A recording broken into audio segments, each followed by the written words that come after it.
Hey, what's up guys? It's Brian here, Brian's Law Maintenance, and today is a special edition of Truck Talk Tuesday because we're going to be talking about this Cybertruck from Tesla. Let's check it out. Make the ground shake.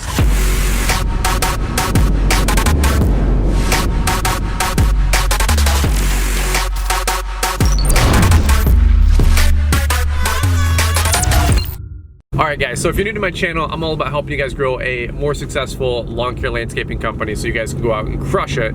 So if you guys are new to the channel or if you haven't done it yet, make sure you smash that subscribe button if you guys want to talk about all things lawn care. And on my channel, we talk about trucks. We have a whole segment, a whole playlist talking about Truck Talk Tuesday because I own a 2017 Ford F-250 Super Duty truck. This truck revolutionized my business, opened up so many more doors for me, for my company, and honestly, I really like my Ford trucks. But a lot of you guys know that Cybertruck just got announced, it just got released last week. In fact, I was actually on a cruise, a family vacation my wife and I took, and I was really bummed because there was no Wi-Fi, there's no signals, there's no internet, right, unless you pay for it. And the goal was to not be reachable while I was on the cruise. I wanted to actually enjoy my vacation, spend time with the wife, spend time just focusing on our future and just hanging out together, right, and enjoying our vacation. Well, one of the things during that week though, unfortunately or fortunately, was the Cybertruck reveal, and I was kind of bummed that I missed it, but I knew I'd catch up with it when I got home. Well, about 5 or 6 days later, we land in Miami, the port of call or whatever it is, and man, my phone just started blitzing up when I reconnected to the interwebs, right? I had 50 to 100 DMs on Instagram. I had a bunch of people on Facebook, a bunch of text messages, everybody saying, did you see the Cybertruck? Did you see the Cybertruck? Now, who am I? I am not TFL Truck. I am not Auto Trend. I'm not cars.com, right? Like, I run my own lawn care landscaping company. Guys, I cut grass for a living. I'm not a big detail head engineering type. I'm a practicality kind of guy. I like just making things really simple for us as contractors, right? Like, is this truck gonna be cool? Yes. Is it gonna be something that it's gonna be for everybody?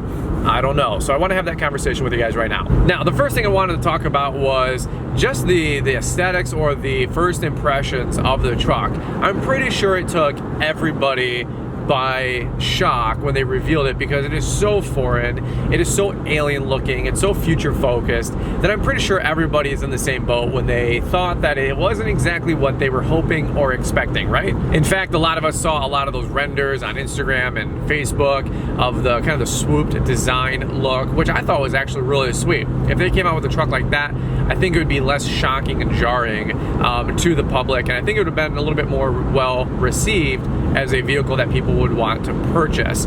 Now, aesthetics are one thing. That's not exactly why you buy a vehicle, although it is really important that something looks cool and it's something that you like aesthetically because you're going to be driving it every day for the next 5 to 10 years, right? So I'd love to hear your guys' thoughts. Leave me some comments down below. What did you guys think? What are your initial reactions? I'm not going to go deep into like payload and all the tech specs because everybody's already done that for the last week and a half, 2 weeks on all their truck talk channels. So if you want to check those out, you guys are more than welcome to do that. But what did catch my eye was the price range and the towing capacity, okay? It's like $39,000 base for the single motor, the rear wheel drive, I guess it would be, upwards to $69,000, well done Elon. I think it's like $69,900 for the dual motor design, or maybe even the tri-motor design, whatever it is. And that's like the beefier version of the truck. But if you think about it, that $39,000 to $69,000 range is pretty comparable to a lot of F-150s, up to the Super Duties, right? And that's my biggest thing I'm gonna probably compare this to, since I have my Super Duty that I'm driving in right now. It's making me wonder if it is a apples to apples comparison, if it's something that contractors can start looking at seriously, or if it's just gonna be a pavement princess. It's designed for the guy that likes tech and gadgets and he likes new iPhones, maybe that sophisticated, business guy who just wants a cool truck option, right? Or is it actually gonna be for the blue collar guy that's gonna be out there digging holes in the ground? He's gonna be pulling a Bobcat skid steer, he's gonna be pulling a landscaping trailer, you name it. is it gonna be for guys like us out in the field? That's my biggest question that I wanted to ask you guys. You know, when you look at Tesla, and a lot of you guys know that I'm a Tesla fanboy, next summer, as soon as I get 100,000 subscribers, I want to purchase my Model X. Already a done deal, can't wait. So if you guys want to help a brother get his Model X quicker, that's my goal I've set out for myself. Doing this whole YouTube thing was take the money I make from YouTube and just throw it at the Tesla and just buy a Model X. And so I'm a big Tesla guy, but I was actually really, I wouldn't say like appalled, but I was just shocked. It was completely different than anything I had ever seen.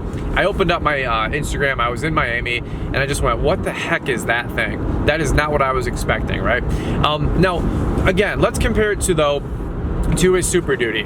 Most Super Duties, and I don't want to get all messed in the stats because I'm not a big stat guy anymore, but 10,000 to 14,000 pounds if with payload capacity and towing capacity. I'm pretty sure the Cybertruck is at 14,000 pounds. So it's a little bit beefier than an F-150. I don't know what a Super Duty and F-250 goes to, but it would honestly be a pretty comparable work truck compared to a lot of the stuff that is being offered on the market as well. So I guess the $1,000,000 question is it going to be something that we're going to be adding to our fleet as contractors? Now, there are some things that I really did like about the truck. The ability to have a 110 and a 220, I think, power output, which is really cool, so you can run a variety of equipment and tools. I think that's really neat. Again, I've been looking at a lot of the stats and trying to make up my own mind on it. I think that's really impressive, but I don't think that it's that far of a stretch for an F-250 or a 150 to already offer that as well. So it's not like this revolutionary technology. It's like, hey, we added some plugs and it's battery powered, right? Some of the other parts of the truck, like the door panels and all that other mess that's like indestructible, and the glass that's quote unquote indestructible, and he had his mistake up on stage with the glass breaking, right? Which, after a lot of review, I don't think anybody was expecting it to break, and it became the meme of the week.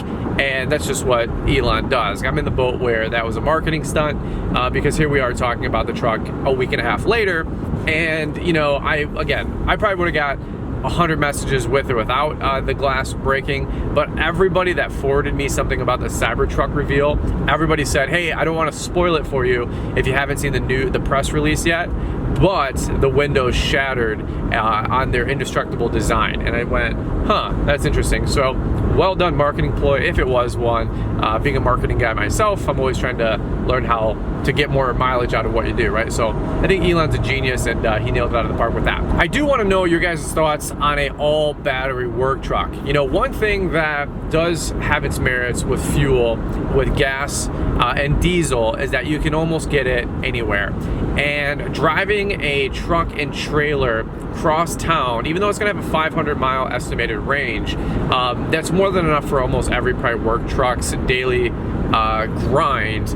But what happens if you need to haul heavy across town? Yeah, there's a supercharger network for Tesla, but they're not truck friendly from what I understand currently. A lot of times you're gonna have to drop your trailer, go charge up for an hour, hour and a half, get 80% of your juice, and then, you know, you're back to business. But are you gonna be dropping a truck and trailer, or dropping a trailer at every rest stop you come across? My guess is probably not. Am I gonna be ordering one? The simple answer is no. Like I said, I'm holding out for a Model X. I think it's just not something I'm gonna be adding to the fleet or anything like that. I'm not replacing the F-250 Super Duty just yet with the Cybertruck. But man, it definitely makes you wonder what the next 10 or 20 years are gonna be like. Imagine if you have an all green business.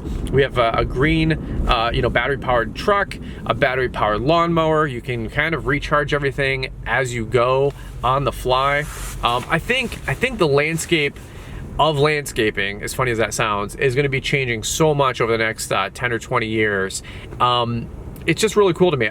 One question I always have is, are you actually going to drive that truck like onto a work site? Like, it looks so pretty, it looks so nice, like after you get past the shock and awe, and you're going to go, man, that's a really nice truck, but like, do you want that like in a work site? I don't know. I feel like a Tesla is it's like taking it into a work site to me is like using your iPhone without a case. You know what I mean? It's like, it's too pretty.